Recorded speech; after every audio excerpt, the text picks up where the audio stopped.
नमस्ते। आज हम एक बहुत ही दिलचस्प विषय पर बात करने वाले हैं। डॉक्टर जोसेफ मर्फी की जो क्लासिक किताब है the power of your subconscious mind, उसके आइडियाज को थोड़ा गहराई से समझेंगे। हाँ, क्योंकि अक्सर ऐसा होता है ना, हम सोचते हैं काश ऐसा होता, ज्यादा पैसे होते या वो नौकरी मिल जाती, सेहत बेहतर होती। बिल्कुल, ये काश वाली सोच तो लगी रहती है। और डॉक्टर मर्फी का जो मुख्य तर्क है वो यही है कि ये काश जो है वो हकीकत बन सकता है, और इसका रास्ता वो हमारे अपने मन के एक हिस्से से होकर गुजरता है, जिसे अवचेतन मन कहते हैं या सबकॉन्शियस माइंड। अच्छा, ये मन का वो हिस्सा है जो पर्दे के पीछे रहता है, लगातार काम करता है, हमारे जीवन पर असर डालता है, भले ही हमें सीधे तौर पर पता ना चले। ये तो बड़ी कमाल की बात है कि हमारे अंदर ही एक ऐसी ताकत है जिसे हम अपने फायदे के लिए इस्तेमाल कर सकते हैं। हाँ, बिल्कुल। नमस्कार दोस्तों, स्वागत है आपके हमारे YouTube चैनल बुक वॉल्ट पर, जहां हम बात करते हैं डेली एक अलग किताब के बारे में। मतलब हर दिन एक नई किताब, एक नई कहानी, एक नई सोच। तो आज हमारी इस बातचीत का जो मकसद है वो मर्फी की किताब के 7 मुख्य सिद्धांत हैं, उनको समझना है। हाँ। जैसे कि ये अवचेतन मन है क्या, हाँ, काम कैसे करता है, और हमारे विश्वास, हमारी सोच का इस पर क्या असर होता है। फिर वो विजुअलाइजेशन यानी कल्पना की बात, उसका क्या रोल है। हाँ, और दुआ, प्रार्थना, एफर्मेशंस, इनका क्या विज्ञान है। डर जैसी जो नेगेटिव फीलिंग्स हैं उनसे कैसे निपटें। और सेहत पर इसका क्या असर है। और आखिर में सफलता और रिश्तों को बेहतर बनाने में ये कैसे मददगार हो सकता है। ठीक है, तो कोशिश यही रहेगी कि हर सिद्धांत को सिर्फ बताएं नहीं, बल्कि उसके पीछे का लॉजिक क्या है, असल जिंदगी में वो कैसे दिखता है, कुछ उदाहरणों से समझें। हाँ, ताकि सुनने वालों को भी लगे कि हाँ, ये मेरे जीवन से जुड़ा है। तो चलिए फिर शुरू करते हैं मन के इस छिपे हुए मगर बहुत शक्तिशाली हिस्से को समझने की कोशिश करते हैं। बिल्कुल। तो सबसे पहला, सबसे बुनियादी सवाल, ये अवचेतन मन आखिर है क्या चीज और ये काम कैसे करता है। आमतौर पर हम मन के 2 हिस्सों की बात करते हैं, है ना। हाँ, बिल्कुल। एक तो सचेतन मन यानी कॉन्शियस माइंड, जैसे अभी हम बात कर रहे हैं, सोच रहे हैं, समझ रहे हैं, ये सब। हाँ, ये वो मन है जो लॉजिक लगाता है, विश्लेषण करता है, फैसला लेता है। अभी जो लोग हमें सुन रहे हैं उनका कॉन्शियस माइंड ही एक्टिव है। और दूसरा है अवचेतन मन, सबकॉन्शियस माइंड। ये 24 घंटे 7 दिन काम करता रहता है। ये हमारी गहरी आदतों का घर है, हमारी भावनाओं का, हमारी यादों का, और सबसे जरूरी हमारे जो मूल विश्वास हैं, कोर बिलीफ्स, वो यहीं रहते हैं। अच्छा, मतलब हमारी आदतें वगैरह सब यहीं से कंट्रोल होती हैं। हाँ, काफी हद तक। और शरीर की वो सारी क्रियाएं जो अपने आप चलती हैं, जैसे सांस लेना, दिल का धड़कना, खाना पचना, ये सब भी अवचेतन के ही कंट्रोल में है। इसे समझने के लिए कोई आसान सा उदाहरण हो सकता है। बिल्कुल। साइकिल चलाना सीखने का उदाहरण सोचिए। हाँ। जब हम पहली बार सीखते हैं तो कितना ध्यान देना पड़ता है। बिल्कुल। बैलेंस बनाना, पेडल मारना, हैंडल सीधा रखना, हर चीज पर कॉन्शियस माइंड का पूरा फोकस होता है। हाँ, गिरते भी हैं कई बार। बिल्कुल। लेकिन जब कुछ हफ्ते प्रैक्टिस कर लेते हैं तो क्या होता है, तो फिर वो अपने आप चलने लगती है, ध्यान भी नहीं देना पड़ता। सही कहा। वो काम अब अवचेतन मन के पास चला गया है। आप साइकिल चलाते हुए आसपास देख सकते हैं, किसी से बात कर सकते हैं। हाँ, गाने भी गुनगुना सकते। बिल्कुल। साइकिल अपने आप चलती रहती है। अवचेतन ने उस स्किल को, उस हुनर को पूरी तरह से अपना लिया है, वो ऑटोमेटिक हो गया है। और यहीं पर डॉक्टर मर्फी का पहला वो जो महत्वपूर्ण सिद्धांत है वो आता है ना। हाँ, उनका तर्क ये है कि अवचेतन मन एक तरह की रिकॉर्डिंग मशीन है। अच्छा। जो किसी भी विचार या सुझाव को अगर उसे बार बार दोहराया जाए तो बिना सवाल किए सच मान लेता है। वो ये नहीं सोचता कि ये सही है या गलत, लॉजिकल है या नहीं। अच्छा, मतलब जो भी हम बार बार सोचेंगे या बोलेंगे उसे सच मान लेगा। नेगेटिव सोचता है, जैसे अरे मुझसे ये काम नहीं हो पाएगा या मेरी तो किस्मत ही खराब है। तो उसका अवचेतन मन इन विचारों को एक कमांड की तरह लेता है और फिर धीरे धीरे वो ऐसी परिस्थितियां, ऐसे हालात बनाने लगता है जहां ये बातें सच लगने लगें। और इसके उलट अगर पॉजिटिव सोचे, हाँ, अगर सकारात्मक कथन दोहराएं, जैसे मैं ये कर सकता हूँ या मैं हर मुश्किल का सामना करने में सक्षम हूँ, तो अवचेतन मन पॉजिटिव दिशा में काम करने लगता है। ये तो थोड़ा डराने वाला भी है। क्या मतलब हम अनजाने में अपनी मुश्किलें खुद ही बना रहे होते हैं? एक तरह से हाँ, इसकी संभावना है। जैसे आपने परीक्षा के डर की बात की। हाँ, अक्सर होता है ना, जिसे सबसे ज्यादा डर होता है फेल होने का, कई बार रिजल्ट भी वैसे ही आ जाता है। बिल्कुल। मर्फी के सिद्धांत के हिसाब से देखें तो अवचेतन मन उस गहरे डर को, उस भावना को एक मजबूत सिग्नल की तरह लेता है और फिर वो व्यक्ति के बर्ताव को, उसकी तैयारी को, उसके आत्मविश्वास को उसी दिशा में मोड़ने लगता है, जिससे डर के सच होने की गुंजाइश पड़ जाती है। तो पहला सबक ये हुआ कि हमारा अवचेतन मन एक जमीन की तरह है, उपजाऊ जमीन। हम उसमें जो भी विचार लगातार बोएंगे वही फसल बनकर हमारी असलियत में उगेगा। बिल्कुल सही। ये फाउंडेशनल प्रिंसिपल है, वाकई सोचने वाली बात है। अच्छा, अब दूसरे सिद्धांत पर आते हैं, विश्वास और विचारों की ताकत। डॉक्टर मर्फी ने तो कहा है कि आपके जीवन की इमारत की नींव आपका विश्वास है। पर दिन भर में तो हजारों विचार आते हैं मन में, क्या सभी असर डालते हैं? नहीं, सारे नहीं। माफी कहते हैं कि केवल वो विचार जिनमें गहरा यकीन हो, जिनमें भावनाएं जुड़ी हों, जो हमारे विश्वास बन चुके हों, बिलीव्स, वही अवचेतन मन पे असर डालते हैं। मतलब दिल से मानी हुई बात। हाँ बिल्कुल, वो मान्यताएं जिन्हें हमने इमोशनल लेवल पर सच मान लिया है, चाहे वो लॉजिकली सही हो या ना हो। ये विश्वास हमारे अवचेतन के लिए सॉफ्टवेयर कोड की तरह काम करते हैं। हमारे अनुभव इन्हीं से चलते हैं। इसका कोई उदाहरण? जैसे पब्लिक स्पीकिंग का डर। अगर किसी के मन में ये बात गहराई से बैठ गई है कि मैं जब बोलता हूं तो लोग मजाक उड़ाते हैं, तो वो चाहे कितनी भी तैयारी कर ले, मंच पर जाते ही घबराहट होगी। बिल्कुल, दिल तेज धड़केगा, हाथ कांपेंगे। उसका अवचेतन मन उसके उस गहरे विश्वास को ही सच साबित करने में लग जाएगा। और अगर विश्वास पॉजिटिव हो तो? अगर कोई ये विश्वास बना ले कि मेरे पास कुछ जरूरी बात है कहने को और मैं उसे आत्मविश्वास से कह सकता हूँ, तो अवचेतन मन उसे शांत रहने में, फोकस रहने में मदद करेगा। और यहीं पर मर्फी का वो प्रमुख विश्वास का नियम यानी लॉ ऑफ डोमिनेंट बिलीफ काम आता है। प्रमुख विश्वास का नियम, ये क्या है? इसका मतलब है कि अगर आपके मन में दो उल्टे विचार या विश्वास है, मान लीजिए एक तरफ आप सोचते हैं मुझे अमीर बनना है, हाँ, और दूसरी तरफ आपके अंदर एक गहरा भावनात्मक विश्वास है कि पैसे वाले लोग अच्छे नहीं होते, या शायद मैं ज्यादा पैसे कमाने के लायक ही नहीं हूँ। अच्छा, मतलब कन्फ्लिक्टिंग बिलीफ्स। हाँ, तो ऐसी स्थिति में अवचेतन मन उस विश्वास पर रिएक्ट करेगा जो ज्यादा इमोशनली हावी होगा, जो ज्यादा प्रबल होगा, डोमिनेंट होगा। अगर वो नेगेटिव वाला विश्वास ज्यादा मजबूत है तो सफलता के रास्ते में अपने आप रुकावटें आने लगेंगी। तो ये तो एक तरह से आईना देखने जैसा है कि हमारी जो आज की हालत है, चाहे वो काम में हो, रिश्तों में, सेहत में, कहीं वो हमारे अपने ही गहरे विश्वासों का नतीजा तो नहीं? हाँ, ये सवाल खुद से पूछना बहुत जरूरी है। चलिए, अब जब हमने विश्वास की ताकत समझ ली, तो तीसरा सिद्धांत हमें सिखाता है कि इन विश्वासों को पॉजिटिव कैसे बनाएं, और वो है सकारात्मक कल्पना, पॉजिटिव विजुअलाइजेशन का जादू। हाँ, ये बहुत दिलचस्प है। ये सिद्धांत इस बात पर आधारित है कि हमारा जो अवचेतन मन है वो शब्दों के मुकाबले तस्वीरों को, यानी मेंटल इमेजेस को और उनसे जुड़ी फीलिंग्स को ज्यादा जल्दी पकड़ता है। हाँ, कहते हैं ना, दिमाग तस्वीरों में सोचता है, पिक्चर्स में। बिल्कुल।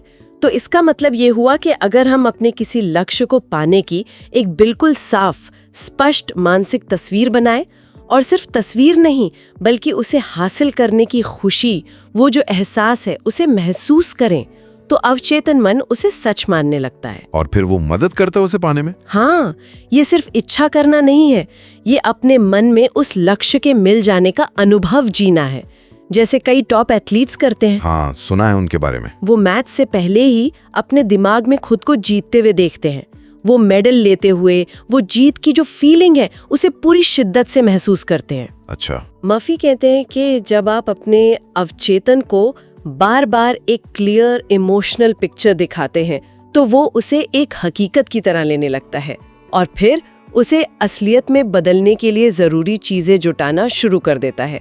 सही आइडियाज दिमाग में आएंगे, सही लोग मिलेंगे, सही मौके बनेंगे, वो सब आपकी तरफ खिंचने लगते हैं। मान लीजिए किसी को अपना घर खरीदना है, हाँ, तो वो सिर्फ घर के बारे में सोचे नहीं, सिर्फ सोचना काफी नहीं, उसे उस घर में रहने का अनुभव करना है, रोज, खासकर रात को सोने से पहले, जब मन शांत होता है। हाँ, उस वक्त कहते हैं मन ज्यादा ग्रहणशील होता है। बिल्कुल। तो वो कल्पना कर सकता है कि वो अपने नए घर का दरवाजा खोल रहा है, लिविंग रूम में बैठा है, खिड़की से बाहर देख रहा है। उसे उस घर की खुशबू महसूस करनी है, वहाँ का आराम, सुकून महसूस करना है। जितनी डिटेल में उतना अच्छा। हाँ, जितनी गहरी और डिटेल्ड ये कल्पना होगी उतना ही मजबूत मैसेज अवचेतन तक जाएगा। चाहे तो हम अभी एक छोटा सा प्रयोग कर सकते हैं। हाँ बताइए। बस आंखें बंद करके कुछ पल के लिए सोचें कि आपका कोई बड़ा सपना पूरा हो गया है। उसे पाने के बाद जो खुशी होगी, जो शांति मिलेगी, जो गर्व महसूस होगा, उस भावना को महसूस करने की कोशिश करें। हाँ, महसूस होता है। ये जो भावनाएं हैं ना, मर्फी के अनुसार यही अवचेतन मन के लिए सबसे पावरफुल ईंधन है। ये उसे बताती हैं कि आपको सच में क्या चाहिए और उसे आपकी तरफ खींचने के लिए प्रेरित करती हैं। वाह, ये विजुअलाइजेशन वाला सिद्धांत तो बहुत ही पावरफुल लगता है। अच्छा, अब चौथे सिद्धांत पर आते हैं। ये जोड़ा है दुआ, प्रार्थना और अफर्मेशंस की शक्ति से। आपने कहा था डॉक्टर मर्फी अवचेतन मन की तुलना एक बगीचे से करते हैं। हाँ, ये एक बहुत अच्छी उपमा है। हमारा अवचेतन मन एक उपजाऊ बगीचा है और हमारे विचार उन बीजों की तरह हैं जो हम उसमें डालते हैं। तो अगर हम डर, शक, जलन, कमी के बीज बोएंगे तो जीवन में वही उगेगा, तनाव, नाकामी, खराब रिश्ते। लेकिन अगर हम सोच समझकर, जानबूझकर विश्वास, प्यार, समृद्धि, अच्छी सेहत के बीज बोएंगे तो नतीजे भी वैसे ही पॉजिटिव होंगे। बिल्कुल। और एफर्मेशंस जो हैं वो इसी प्रक्रिया का एक सचेतन, कॉन्शियस तरीका है। एफर्मेशंस मतलब वो सकारात्मक वाक्य जिन्हें दोहराते हैं। हाँ, सकारात्मक पुष्टि वाक्य। ये छोटे, स्पष्ट और प्रेजेंट टेंस में कहे गए वाक्य होते हैं जिन्हें हम बार बार दोहराते हैं ताकि वो हमारे अवचेतन मन में गहरे उतर जाएं। जैसे कोई उदाहरण? मान लीजिए कोई सेहत की चुनौती से जूझ रहा है तो वो ये दोहरा सकता है, मेरा शरीर मजबूत और स्वस्थ है। मेरे शरीर की हर कोशिका, हर सेल पूरी तरह स्वस्थ होकर काम कर रही है। लेकिन क्या सिर्फ बोलने से, रटने से कुछ होता है? सिर्फ तोते की तरह रटने से शायद उतना असर ना हो। असली बात है दोहराते समय उसमें विश्वास और भावना को जोड़ना। अच्छा, फीलिंग्स यहाँ भी जरूरी हैं। हाँ, जब ये पॉजिटिव बातें पूरे यकीन के साथ, इमोशन के साथ बार बार दोहराई जाती हैं तो वो धीरे धीरे अवचेतन में जो पुराने नेगेटिव पैटर्न बैठे हैं उन्हें कमजोर करती हैं और नए पॉजिटिव विश्वासों को मजबूत करती हैं। और प्रार्थना यानी प्रेयर? इसी तरह प्रार्थना को भी सिर्फ एक धार्मिक रीति रिवाज की तरह नहीं देखना चाहिए। मर्फी से अवचेतन को अपनी गहरी इच्छाएं बताने का एक बहुत शक्तिशाली तरीका मानते हैं। ये कैसे काम करता है? जब कोई इंसान सच्चे दिल से पूरी श्रद्धा और भावना के साथ प्रार्थना करता है और उसे ये विश्वास होता है कि उसकी प्रार्थना सुनी जा रही है, वो पूरी होगी, तो वो अपने अवचेतन मन को एक बहुत ही पावरफुल सिग्नल भेज रहा होता है। अवचेतन मन उस गहरी इच्छा और उस विश्वास को पकड़ लेता है और फिर उन हालात और समाधानों को अपनी तरफ खींचने लगता है जो उस इच्छा को पूरा कर सके। किताब में शायद कोई किस्सा भी है इससे जुड़ा हुआ? हाँ, मर्फी एक महिला का जिक्र करते हैं जो बहुत मुश्किल आर्थिक हालात से गुजर रही थी। उसने पूरी भावना के साथ रोज ये एफर्मेशन दोहराना शुरू किया, ईश्वर की दौलत मेरे जीवन में आजादी से, खुशी से और बिना रुके बह रही है। शुरू में तो मुश्किल लगा होगा यकीन करना। हाँ, उसे शक भी था, लेकिन वो लगी रही। कुछ समय बाद उसे न सिर्फ एक अच्छी नौकरी मिली बल्कि कहीं पुरानी खानदानी जायदाद से भी पैसा मिला, एकदम अप्रत्याशित रूप से। हुआ ये कि उसके अवचेतन ने उसके बदले हुए विश्वास के हिसाब से काम करना शुरू कर दिया था। तो संदेश साफ है, जब भी जीवन में किसी भी एरिया में कमी लगे, सेहत, पैसा, रिश्ते, तो हमें सचेतन रूप से पॉजिटिव एफर्मेशंस और विश्वास भरी प्रार्थना का इस्तेमाल करना चाहिए ताकि हम अपने अवचेतन को रीप्रोग्राम कर सकें। बिल्कुल, ये छोटे कदम लग सकते हैं पर इनका असर बहुत गहरा हो सकता है। ठीक है, अब पांचवा बिंदु जो हम सबकी जिंदगी से जुड़ा है, डर और नकारात्मक सोच से छुटकारा पाना। डर तो सबको लगता है, फेल होने का डर, लोग क्या कहेंगे इसका डर, भविष्य का डर। हाँ, ये बहुत आम है। और डॉक्टर मर्फी कहते हैं कि डर जो है वो अपने आप में असली नहीं है, वो बस एक नेगेटिव मानसिक तस्वीर है जो हमने अपने मन में बना ली है। लेकिन वो तस्वीर महसूस तो बहुत असली होती है और हमें रोकती है आगे बढ़ने से। जैसे कोई नया काम शुरू करना चाहता है पर डरता है कि अगर फेल हो गया तो। और यही डर वाली सोच, जैसा हमने पहले बात की, उसके अवचेतन को प्रोग्राम कर देती है। फिर वो अनजाने में ही ऐसे फैसले लेता है या मौके गवा देता है जो उसे सच में असफलता की तरफ ले जाते हैं। तो मर्फी का समाधान क्या है इसके लिए? उनका समाधान बड़ा क्रांतिकारी है। डर से लड़ो मत, उसे बदलो, रिप्लेस करो। उस नेगेटिव मानसिक तस्वीर की जगह जानबूझकर एक पॉजिटिव तस्वीर बनाओ। कैसे? जैसे किसी को स्टेज पर बोलने से डर लगता है, तो उसे सिर्फ डर के बारे में नहीं सोचना है, उसे रोज खुद को आत्मविश्वास से बोलते हुए कल्पना करनी है, विजुअलाइज करना है। उसे ये एफर्मेशन दोहराना है, मैं एक शांत, आत्मविश्वासी और असरदार वक्ता हूं, लोग मेरी बातें ध्यान से सुनते हैं। और इसे भावना के साथ करना है। हाँ, भावना के साथ बार बार दोहराने और कल्पना करने से धीरे धीरे अवचेतन मन इस नई पॉजिटिव तस्वीर को स्वीकार करने लगता है और पुराना डर कमजोर पड़ने लगता है। तो ये फिर से विश्वास का ही खेल है, डर वाले विश्वास को पॉजिटिव विश्वास से बदलना। हाँ, बिल्कुल सही पकड़ा। मर्फी के अनुसार डर को हराने का सबसे असरदार तरीका है उसे उससे भी ज्यादा शक्तिशाली पॉजिटिव विश्वास यानी पॉजिटिव फेथ से बदल देना। याद है प्रमुख विश्वास का नियम? हाँ, जो ज्यादा मजबूत होगा वही हावी रहेगा। बिल्कुल। अवचेतन मन एक समय में एक ही मुख्य भावना को पकड़ सकता है। जब आप जानबूझकर हिम्मत, यकीन और अच्छे नतीजे के विचारों को मजबूती से अपने मन में बिठाते हैं तो डर की जड़ें कमजोर होने लगती हैं, उसकी पकड़ ढीली पड़ जाती है। ये बहुत शक्तिशाली विचार है, डर से लड़ना नहीं, उसे पॉजिटिविटी से बदलना। अच्छा, अब छठे सिद्धांत पर आते हैं जो हमारी सेहत और हीलिंग प्रोसेस में अवचेतन मन के रोल पर है। मर्फी का बड़ा दावा है, आपका अवचेतन मन ही आपका असली डॉक्टर है। ये सुनने में शायद थोड़ा अजीब लगे पहली बार में, लेकिन जरा सोचिए, जब हम रात को सो जाते हैं हमारा सचेतन मन तो लगभग बंद होता है। हाँ, पर शरीर के अंदर कितनी सारी पेचीदा प्रक्रियाएं चल रही होती हैं। दिल धड़क रहा है, सांस चल रही है, खाना पच रहा है, सेल्स बन रहे हैं, मरम्मत हो रही है, चोट ठीक हो रही है। ये सब जो जीवन चलाने वाले काम हैं, इनका इंचार्ज कौन है? अवचेतन मन। हाँ, हमारा अवचेतन मन, ये शरीर का मास्टर कंट्रोल सिस्टम है। प्लेसिबो इफेक्ट की बात भी तो यही आती है ना, वो जो नकली दवा असर कर जाती है। बिल्कुल, प्लेसिबो इफेक्ट अवचेतन की शक्ति का एक जीता जागता सबूत है। वहां दवा ने काम नहीं किया, मरीज के विश्वास ने काम किया। अच्छा, उसके विश्वास ने उसके अवचेतन मन को ठीक होने का संदेश दिया और अवचेतन ने शरीर की जो अपनी अंदरूनी हीलिंग पावर है उसे एक्टिवेट कर दिया। इसीलिए मर्फी सलाह देते हैं कि किसी भी बीमारी में डॉक्टरी इलाज तो जरूरी है ही, उसके साथ साथ अपने अवचेतन मन की हीलिंग पावर पर भी पूरा भरोसा रखें। तो इसके लिए प्रैक्टिकली क्या कर सकते हैं? एक बहुत असरदार तरीका है रोजाना, खास तौर पर सोने से पहले, अपनी सेहत के बारे में पॉजिटिव एफर्मेशंस बोलना और खुद को पूरी तरह स्वस्थ कल्पना करना। जैसे मेरा शरीर पूरी तरह स्वस्थ और ऊर्जा से भरा है, मेरे शरीर का हर अंग, हर सेल एकदम परफेक्ट तरीके से काम कर रहा है जैसा ईश्वर ने उसे बनाया है। इस तरह के विचार जब विश्वास के साथ भेजे जाते हैं तो वो अवचेतन मन तक पहुंचते हैं और शरीर की नेचुरल हीलिंग एबिलिटी को बढ़ाते हैं। किताब में वो गठिया वाली बुजुर्ग महिला का उदाहरण बहुत असरदार है। डॉक्टरों ने भी कह दिया था कि पूरी तरह ठीक होना मुश्किल है। हाँ, लेकिन उस महिला ने हिम्मत नहीं हारी। उसने रोजाना ये कल्पना करना शुरू किया कि वो बिना किसी दर्द के आराम से चल फिर रही है।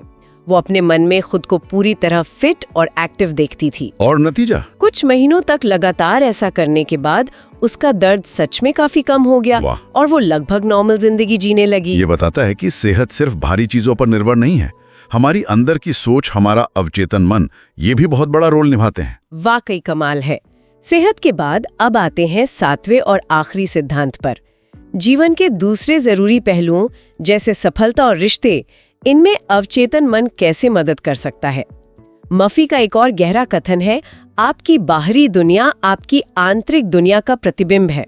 मतलब रिफ्लेक्शन। हाँ, इसका सीधा सा मतलब ये है कि हमारे जीवन के जो बाहरी नतीजे हैं, हमारा करियर कैसा चल रहा है, पैसे की क्या स्थिति है, हमारे रिश्ते कैसे हैं, ये काफी हद तक इस बात पर निर्भर करता है कि हम अंदर से अपने अवचेतन के लेवल पर खुद के बारे में क्या मानते हैं। अच्छा, कैसे? अगर किसी के मन की गहराइयों में ये विश्वास बैठा है कि मैं सफलता के लायक नहीं हूँ या मुझे कभी सच्चा प्यार नहीं मिलेगा, तो वो अनजाने में ही ऐसी परिस्थितियां या ऐसे लोगों को अपनी तरफ खींचेगा जो उसके इस विश्वास को और पक्का कर दे। तो मतलब सफलता या अच्छे रिश्तों के लिए भी अवचेतन को प्रोग्राम करना जरूरी है। मर्फी के हिसाब से हाँ, अगर कोई करियर में आगे बढ़ना चाहता है लेकिन अंदर ही अंदर खुद को काबिल नहीं मानता, तो क्या होगा? वो मौकों को पहचान नहीं पाएगा, या इंटरव्यू में घबरा जाएगा, या खुद ही कोई ऐसी गलती कर देगा जिससे बात बिगड़ जाए। तो समाधान वही है, अवचेतन को रीप्रोग्राम करना। बिल्कुल, अपने अवचेतन को सफलता के लिए तैयार करना, बार बार खुद को यकीन दिलाना कि मैं काबिल हूँ, मैं योग्य हूँ, मैं सफलता डिजर्व करता हूँ। जब ये विश्वास गहरा हो जाता है तो अवचेतन मन उसे सही कदम उठाने के लिए गाइड करता है और सफलता के मौके उसकी तरफ आने लगते हैं। और रिश्तों के मामले में भी यही लॉजिक है? हाँ बिल्कुल, वही सिद्धांत। अगर कोई अंदर से मानता है कि लोग मुझे पसंद नहीं करते, तो शायद वो दूसरों से मिलेगा ही नहीं, या मिलेगा तो कुछ ऐसी बात कह देगा कि लोग सच में उससे दूर हो जाएं। लेकिन अगर वो अपने मन में ये विश्वास बैठा ले कि मैं प्यार और सम्मान के लायक हूँ, मेरे रिश्ते अच्छे और प्यार भरे हैं, तो उसका व्यवहार बदलेगा, उसकी वाइब्स बदलेंगी और वो बेहतर रिश्ते अपनी ओर आकर्षित करेगा। इसके लिए कोई प्रैक्टिकल टिप है रोजमर्रा की जिंदगी के लिए? एक आसान लेकिन बहुत असरदार तरीका है। हर सुबह उठकर कुछ पल निकालें और अपने अवचेतन को पॉजिटिव निर्देश दें। जैसे क्या कह सकते हैं? सफलता के लिए, आज का दिन मेरे लिए बेहतरीन मौके और सफलता लेकर आ रहा है। रिश्तों के लिए, मैं अपने सभी रिश्तों में प्यार, समझ और सम्मान महसूस करता हूँ। पैसे या समृद्धि के लिए, मैं अपने जीवन में हर तरह की अच्छाई और समृद्धि को स्वीकार करता हूँ और अपनी ओर खींचता हूँ। और इन्हें रोज दोहराना है। हाँ, रोजाना दोहराने से ये विचार धीरे धीरे अवचेतन मन का हिस्सा बन जाते हैं और फिर आपकी असलियत को बदलने लगते हैं। तो ये थे डॉक्टर जोसेफ मर्फी की किताब the power of your subconscious mind के 7 मुख्य सिद्धांत। हमने समझा कि अवचेतन मन कैसे हमारा एक शक्तिशाली दोस्त बन सकता है, कैसे हमारे विश्वास हमारी दुनिया बनाते हैं, कैसे कल्पना और एफर्मेशन से हम उसे अपनी मर्जी से प्रोग्राम कर सकते हैं, डर को जीत सकते हैं, सेहत सुधार सकते हैं और सफलता और अच्छे रिश्ते पा सकते हैं। हाँ, और इन सिद्धांतों को जानना तो पहला कदम है, पर असली बदलाव वो तब आता है जब हम इन्हें अपनी जिंदगी में उतारते हैं। मर्फी की किताब का निचोड़ प्रैक्टिस में है। मतलब रोज अभ्यास करना जरूरी है।